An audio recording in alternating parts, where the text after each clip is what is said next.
اعبدوا الله ولا تشركوا به شيئا. Numéro 3, l'appel à cette science. Cheikh Ben Baz, rahimahullah ta'ala, a dit cela signifie qu'il faut appeler les gens à cette religion en leur conseillant de s'y attacher, en leur indiquant et en leur ordonnant le bien, tout en leur interdisant le mal. C'est ainsi que l'on appelle à l'islam. Tout musulman doit propager sa religion selon ses capacités et son degré de connaissance. Naam. Cheikh Ben Uthaymin rahimahullah dit,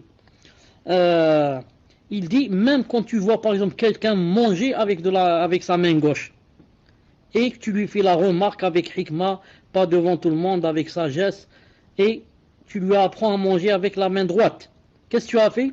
Tu as ordonné au bien et tu as interdit le mal, car manger avec la gauche c'est haram.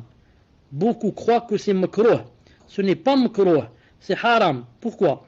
Car le shaitan mange avec la gauche, comme ça a dit sallallahu alayhi wa sallam. Donc le shaitan mange avec quelqu'un qui mange avec la gauche. Et le shaitan, c'est qui par rapport à nous? C'est notre plus grand ennemi. Et Allah Ta'ala dit inna shaytana lakum aduwwun fattakhiduhu aduwwa. Il a dit le shaitan est pour vous un ennemi. Prenez-le comme toi. Si tu le fais manger, tu le fais grossir, ça veut dire que tu ne l'as pas pris pour ennemi. Pour le prendre comme ennemi, il ne faut pas lui donner à manger. Il faut l'expulser de la maison, carrément. Ensuite, le cheikh dit, en effet, chacun, qu'il soit homme ou femme, a une part de responsabilité dans cette obligation collective qui est de propager et d'appeler à l'islam, d'orienter et de conseiller les gens. Naam. En outre, le musulman doit appeler les autres à l'unicité d'Allah, à accomplir la prière assidûment, à s'acquitter de la zakat, à jeûner le mois de Ramadan, à se rendre au pèlerinage pour celui qui en a la possibilité, à manifester de la bonté aux parents, à entretenir les liens de parenté et à délaisser tout péché. Je ne crois pas, c'est moi qui dis ça, je ne crois pas qu'il y ait un musulman qui puisse s'excuser et dire je ne peux pas et je ne peux rien propager de l'islam. Ce n'est pas vrai, ce n'est pas possible. Naam. Car tu peux dire à quelqu'un qui ne prie pas, pourquoi tu ne pries pas? Celui qui ne jeûne pas, pourquoi tu ne jeûnes pas? Et comme ça, tu as toujours quelque chose à dire. Si seulement tu avais le cœur vivant. Si une personne a le cœur mort ou vraiment très malade, elle ne s'occupe plus de la da'wah et ça lui dit rien de propager le bien, d'interdire le mal. Par contre, si quelqu'un, masha'Allah, son cœur est vivant, il ne peut s'empêcher d'interdire le mal et de propager le bien, bi'idhnillah subhanahu wa ta'ala. Cheikh Ben Uthaymin, rahimahullah ta'ala, dans cette troisième chose, qui est de propager la science et d'inviter les gens, c'est-à-dire, a dit, rahimahullah ta'ala, il a dit, c'est-à-dire, d'inviter les gens à se soumettre à la législation d'Allah Azza wa Jal, avec laquelle est venu le prophète sallallahu alayhi wa sallam, selon les 3 ou 4 approches qu'Allah Ta'ala a citées lorsqu'il a dit Azza wa Jal Ud'u ila sabili rabbika bil hikmati wal maw'idati al hasanah wajadilhum billati ahsan. Sourate An-Nahl, verset 125. Par la sagesse et la bonne exhortation, appelle les gens au sentier de ton Seigneur et discute avec eux de la meilleure façon. Donc, par la sagesse et la bonne exhortation, appelle les gens au sentier de ton Seigneur, la voie de ton Seigneur. Et discute avec eux de la meilleure façon. C'est très rare, les gens qui font la da'wah, qui appliquent ce verset. Car ce verset n'a pas dit exhorte les gens seulement, mais a donné des conditions et des adab. Il a dit par la sagesse et la bonne exhortation. C'est pas par la dureté et la violence. Et la bonne exhortation. C'est pas par l'exhortation. Car il y a l'exhortation, la mauvaise et il y a la bonne. Il a dit par la bonne exhortation, appelle les gens à la voix de ton Seigneur et discute avec eux de la meilleure façon.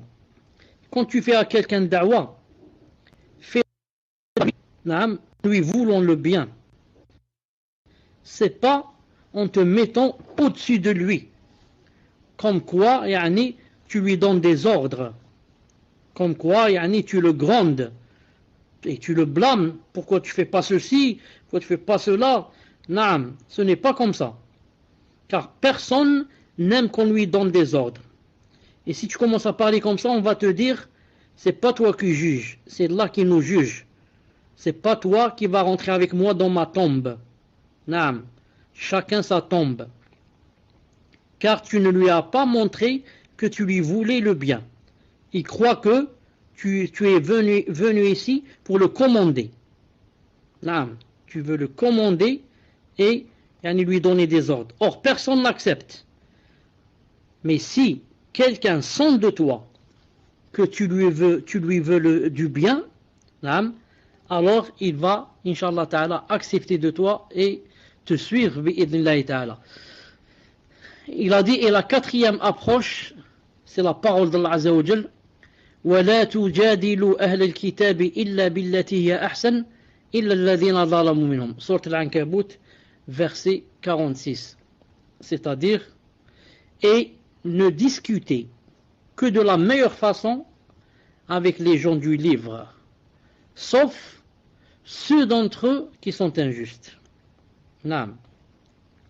Et ne discutez que de la meilleure façon avec les gens du livre, sauf ceux d'entre eux qui sont injustes.